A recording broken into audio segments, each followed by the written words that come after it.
While deciding which projects to invest in and which to avoid, a firm has to determine the return on each project. There are several ways in which one can measure the return on an investment. However, some measures are better and more reliable than others. In this video, I discuss the difference between cash flows and accounting earnings and why return measures based on cash flows are better than those based on earnings. The key message is to calculate investment returns, use time weighted incremental cash flows instead of accounting income. Let us put this in the context of corporate finance theory, in which the main objective of a business firm is to maximize firm value. The investment decision is one of the three key decisions which a firm has to make while attempting to maximize firm value. It involves choosing projects which yield a return greater than a minimum acceptable return called the hurdle rate. This involves the calculation of two returns. First is the hurdle rate, and second is the expected return on the project. In this discussion, we focus on the second calculation, measuring the return on an investment.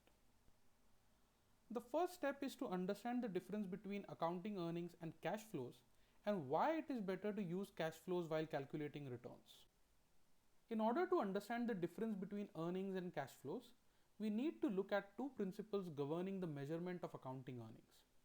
First is accrual accounting, which says that revenues and costs should be recorded when the transaction happens, that is, when products and services are sold and not when they are paid for.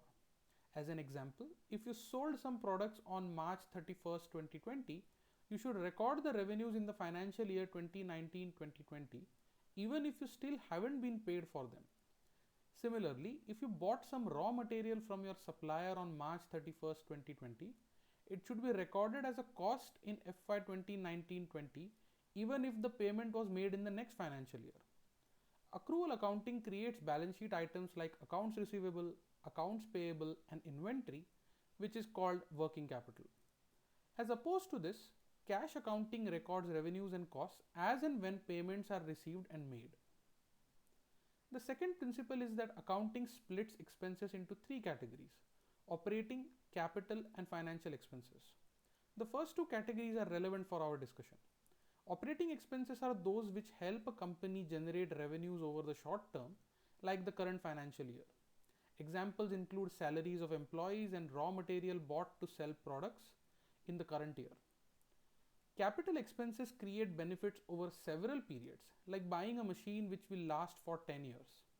Now, even though you pay for the machine in this year, accounting says that you should spread it out over the 10-year period in which the machine will be used. This is called depreciation, which is something called a non-cash expense. If a payment of 10 crore rupees was made for the machine, cash accounting would record an expense of 10 crore in the current year. As opposed to that, accounting would spread it over 10 years, maybe as an expense of 1 crore every year. Hence, we need to do three things to get to cash flows from accounting earnings. 1. Add back non-cash expenses like depreciation. So, we will need to add 1 crore annually from year 2 to year 10 to earnings to get to cash flows. Second, subtract out cash outflows which have not been recorded as an expense, like capital expenditure. For the machine, we will have to subtract an extra 9 crore in the current year, since accrual accounting will only consider 1 crore expense. Finally, we need to adjust accrual revenues and expenses into cash items. So, we would only consider those revenues and expenses for which payments have been made by adjusting for changes in working capital. There are two types of cash flows which are usually calculated to analyze projects. First is the cash flow to the firm. This is the cash flow generated by a project for all the claim holders in the firm, equity owners and lenders. This is the cash flow available before excluding any new debt the firm may have raised and its payment to lenders. As we discussed, to get this cash flow, we start with accounting earnings before interest and taxes, add back non-cash expenses like depreciation, subtract cash flows which are not yet expensed like capex, and adjust for changes in working capital to move from accrual accounting to cash accounting. The second type of cash flow is called cash flow to equity, which focuses only on the cash generated for equity holders. Thus, This cash should include new debt raised by the firm and payments made to lenders for old debt.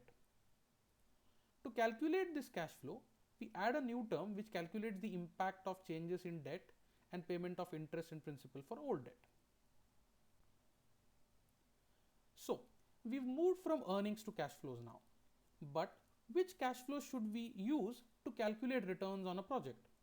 Here we introduce the concept of incremental cash flows as the only cash flows we should use to measure return. What are they? There is a simple technique to identify incremental cash flows. Ask two questions.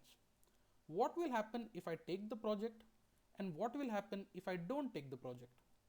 Those cash flows for which the answer is the same for both questions are non-incremental cash flows. There are two types of non-incremental cash flows. One is sunk costs. These are costs which have already been incurred and will not be affected by whether we take the project or not going forward. As an example, if a company has already spent $500,000 in exploring if they should build a new factory, then that money is already spent. It is already sunk. It should not be counted in deciding if the building of the new factory is an attractive project or not going forward. Second, there are certain costs called allocated costs which will exist in the firm no matter what. As an example, salaries of certain employees in the headquarters will have to be paid anyway, whether this project is taken or not. The generic category of these costs is called general and administrative, or G&A. Now for the final step, using time-weighted incremental cash flows. This step is necessary due to the concept of time value of money. Money today is more valuable than the same amount of money tomorrow. Thus, cash flows cannot be added up across time and have to be brought to the same point in time before adding them up. Depending on the movement through time, there are two processes. Discounting, when we bring future cash flows to the present, also called as the present value of future cash flows. And second, almost everyone has heard about compound interest. Compounding is when we take today's cash flows to the future. Since money is more valuable today than tomorrow, it is obvious that present value will be lower than the value of cash flows in the future. As an example, getting 105 rupees 1 year from now could be equivalent to receiving just 100 rupees today. In this case, 100 rupees is the present value of 105 rupees a year later, and the associated rate of return, called the discount rate, is 5% per year. There are 5 types of cash flows which we usually come across in finance, and the associated formulae for discounting and compounding them are shown in this slide. R is the annual discount rate, and G is the growth rate in the cash flows on an annual basis. The first cash flow is a single cash flow CF which you receive n years from now and you want to bring it to the present. That's the formula. Second, we have an annuity in which you receive a cash flow A every year for the next n years. In the third case, we have a growing annuity in which you receive A in the first year and this amount keeps growing by G% every year for the next n years. Fourth is a perpetuity, which is the same as an annuity but you receive the cash flow forever. And the fifth case is a growing perpetuity in which you receive A in the first year and it keeps growing at G% per year forever. So we close with a quick review of the basic principles of how to measure returns in the right way. First, we use cash flows rather than earnings. Let us look at a simple example to illustrate why. Imagine that you work in a job where you receive 50,000 rupees a month as earnings. And today is the 15th day of the month.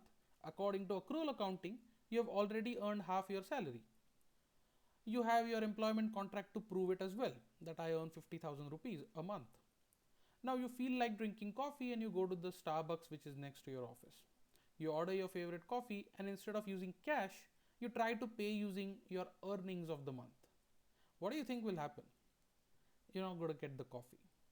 A simple point to always remember is you can spend only cash, not accounting earnings. As we discussed, we should use incremental cash flows for a project. Second, we need to know what is the life of the project, that is, the number of years over which the project will keep generating cash flows. Third, use time-weighted cash flows by using the present value formula. To end with, there is a simple mantra to remember for measuring returns right: time weighted incremental cash flow return.